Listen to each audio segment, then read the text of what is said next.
Today, President Akufo-Addo has been inspecting contingents on parade as Ghana marks 62 years of nationhood. Well, this time it is not happening in Accra. It did not happen in Accra, as you're well aware. It's been, as has been the norm for the past 61 years. It happened in a northern regional capital, Tamale. Well, the president has been speaking about a campaign that we here at Joy News have been embarking on, disbanding party vigilantes, and doing so now. The president spoke about political violence and the need for all political parties to come together in peaceful coexistence. On debate, on passion, on argument, and sometimes even on raised voices. In the midst of the arguments and the raised voices, there is and must always be mutual respect for the opposing viewpoints. Under a multi-party democracy, we must have elections that would invariably be keenly fought. There is no room, and there should be no room, for violence in this whole process. It should be a contest of ideas that seeks to win over the hearts and minds of the people. Success should be counted by how many young people go to school and get skills and jobs, and not by how many young people can be marshaled to disrupt elections or how many broken bones we can count. The people of Ghana do not deserve to be toyed with in such a reckless manner. The very concept of political violence is offensive and shames us all who are in politics.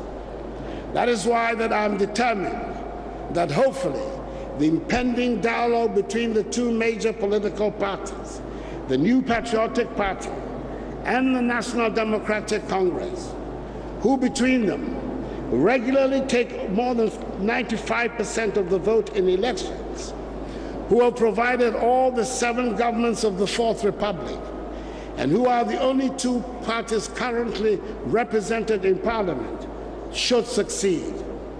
I will spare no effort, including the initiation of the relevant legislation, to ensure that we rid our nation of politically related violence. President Akufo-Addo there speaking earlier in the northern region where this year's independence celebration was taken to. Well, it's not just about the policies and it's not just about politics when it comes to building a nation. Of course, there is the spiritual part of it, and we'll be talking about that momentarily. But the president also spoke about the role of traditional leaders. He spoke about chieftaincy disputes. One of the reasons why he's been in the northern region with the independence celebration, because there's finally an end to a protracted chieftaincy dispute there. More disputes and disharmony than any other institution. The tragedy is that by chieftaincy's very nature, only people from the same family can and do lay claim to the same stool or skin. I said in Parliament a fortnight ago that, spurred on by the momentum from the Dagbon settlement, the hard-working Minister for Chieftaincy and Religious Affairs, the Honorable Kofi Jamesi, is going to intensify his efforts to try and find solutions to other long-standing chieftaincy disputes. Fellow Ghanaians, it is important for all of us to pause a while, examine and take a critical look at the chieftaincy institution in our nation. When it works, our chiefs provide the cohesive link to our past and what defines us as a people. When chieftaincy works, it is an embodiment of our culture and the rock on which we lean for support and to which we resort in times of trouble. In many parts of our country, our chiefs are the custodians of our lands, and their activities can be the spark for development or for disputes. Where the chiefs have united their people and offered forward-looking leadership, modernization has been rapid. Where there has been disunity, the area has lagged behind, and the disputes have been a drain on the public purse. The very survival of the institution is at risk unless we get over the multiplicity of disputes. For many young people, the pomp and pageantry, which are often all they see, cannot make up for the amount of trouble chieftaincy generates. For the young people, the insistence on doing things the same way they have been done, while resisting any change, makes the institution unattractive.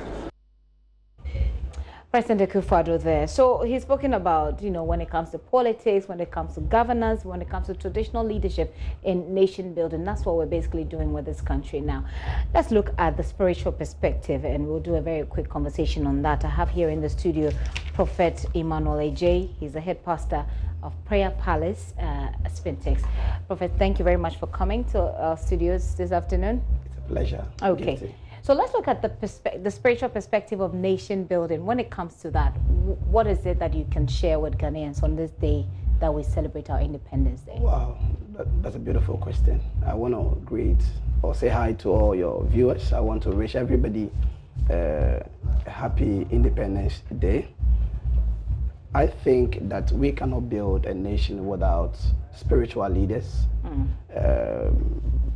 The nation is built by political leaders and at the same time spiritual leaders. So we need the two to grow. Ghana is 62 years now, and the question I've been asking myself after 62 years, what have we achieved? I did a bit of research and I realized that before independence, our colonial masters left us 287 million dollars in dollar equivalents. And after 62 years, in 2018 September, our debt was 170 billion Ghana cedi. So I asked myself, what have we achieved? What are we celebrating at all? I think we have to go back to the table and ask ourselves questions. Have we grown? Okay. If we've not grown, what did we do wrong spiritually? Spiritually, what would you say it has gone wrong? I mean, are there any perspectives from there? Spiritually, I think we have overemphasized spirituality in nation building. Rather? Yes, I think so. Okay. And in that case, if you say we have overemphasized spirituality, is that to mean that we are pretending to be spiritual when we are not? We are pretending to be spiritual, but we are not. Well, okay. We pretend we are Christians, but we are not Christians. Okay. Getting into a garage doesn't make you a car. Okay. You are a human being in a garage. Now, if you say you are a Christian, you have to do what Christianity is all about. You understand? You realize that what is collapsing this country are two things: corruption and dishonesty. And most of the people are either in the mosque or they are in churches. And a single person can siphon a whole money outside the country, keep it in another country. And my question is, why don't you keep it here? Is it not a failure on the part of spiritual leaders in the country to be able to move the people, share with them the word of God that puts them in that position of honesty? Would you call it a failure on the part of spiritual leaders in the country? It's yes and no. Okay. All right, some have failed, some are doing very well. I know some spiritual leaders who are training their people, telling them what they are supposed to do. You can force the horse to the riverside, but you cannot force it to drink. We are preaching the gospel. We are telling them what to do. Don't do this, don't do that. But as soon as they leave, they do other things. Because I don't blame them as well. I blame the nation. There's too much pressure in this country. There's too much.